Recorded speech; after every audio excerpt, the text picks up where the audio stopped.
So, greetings everybody. This will be most likely the first video I post. It may also be the last. I don't know. We'll see how this one feels. Why am I doing this? Well, to tell you the truth, as a kid and as even an adult, I enjoyed listening to the stories that the people around me would tell me, my dad and my stepfather, my grandfather, my uncles, everybody always had such great stories. My dad was objectively, my dad was an interesting fellow, and he did interesting things, and always told a good story about him.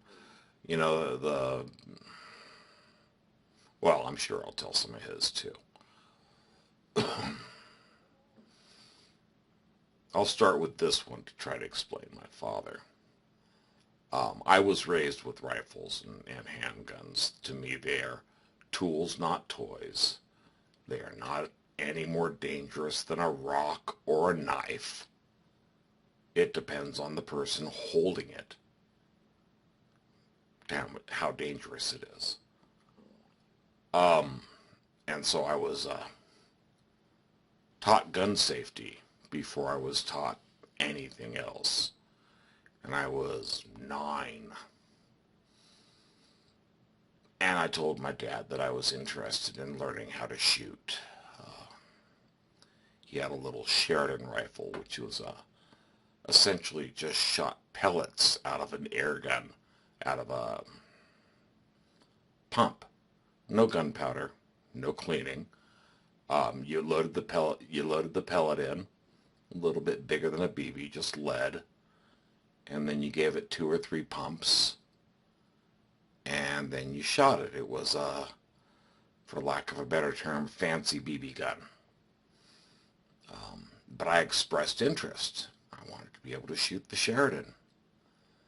And so he took a broomstick and he took one of those old flashlights that holds D cells in them, batteries, although they're cells, not batteries. And he put, 2 batteries in it and turned it on and got his duct tape and taped it to the end of a broomstick that he'd gotten. And he said, if that beam of light touches anybody, you have to wait a year before you can come talk to me about rifles. Otherwise, carry that around till the batteries die. And so I learned how to carry something, either pointing it straight up or straight down, but certainly not holding it in a fashion that the beam of light might hit somebody. When the batteries finally died, or were very, very dim at least, I don't think I waited until they were all the way dead, I brought it back to my dad and I said, okay, I didn't touch anyone. And he said, great, now you know how to carry a rifle. So that's what I was raised with as far as, like I said, gun safety. And then we went out and shot the Sheridan in the backyard. Not sure, how great that was. But, that was my father. He taught you by letting you do things. He let you know what his expectations were and what the cost was if you failed. Because he would have made me wait a year.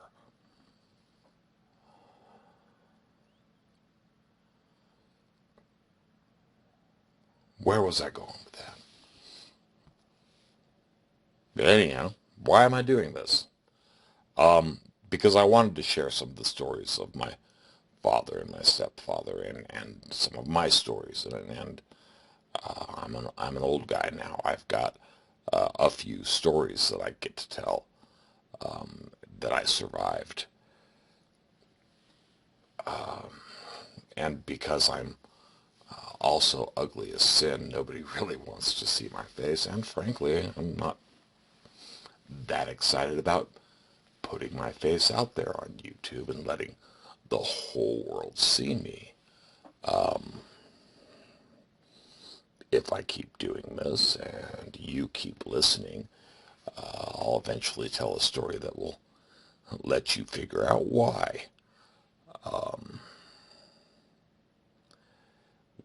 One of the things that I enjoy doing, especially as the weather's getting warmer where I live, it gets down below freezing and stays there for a couple months a year, and then gets into the low 90s, low to mid 90s in the summertime, Fahrenheit. One of the things I enjoy doing is carving little phrases and lyrics into pieces of wood and hanging them around my house. I live alone. I get to decorate how I want.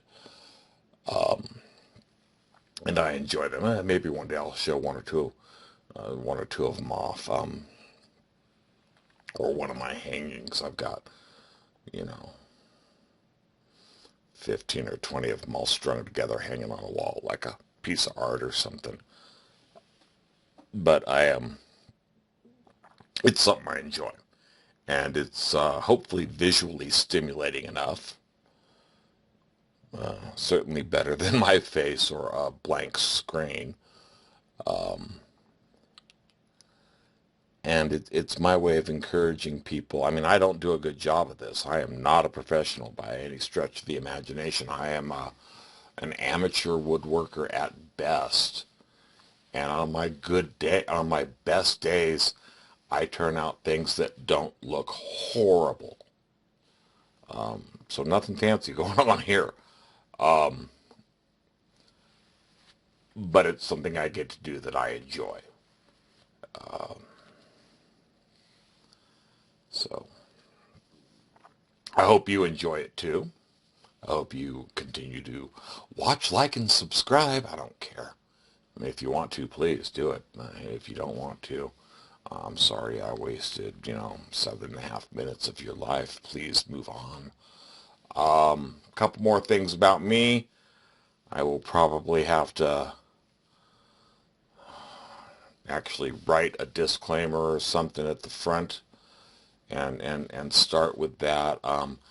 I come from before the age of political correctness, which I could tell you probably started, well, it probably started with Frank Zappa. If somebody thinks it started earlier than that, please let me know. It was definitely edged on by Joe LaBiaffa, the Dead Kennedys, when punk was big in the late 70s and early 80s, because of the shock value of it, which, I mean, today shock value is everything, but, I don't know. I'm not going to get into the politics of it. So occasionally I will say something that may seem insensitive to somebody. I may trigger you with some of my stories. If you're the type of person that's going to be triggered by listening to somebody else talk, then perhaps this isn't the channel for you.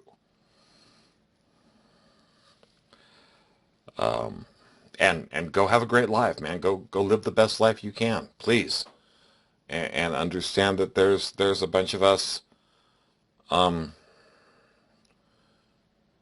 feel very comfortable talking about guns and don't think about shooting other people with them. If you can't hold both of those concepts in your hands at the same time, then this is probably not the right place for you. I'm going to go ahead and cut this now, and I hope to see you again. Take care. Stay blessed. Oh dear. I have an extra 30 seconds to fill. Don't know what to say. Obviously, I ran out of steam there at the end. What I will tell you is, yes, I'm doing this on very amateur equipment. And if I get, viewers or subscribers or people who even like it, I may upgrade my equipment. But we'll see. Again, thanks, take care, and stay blessed.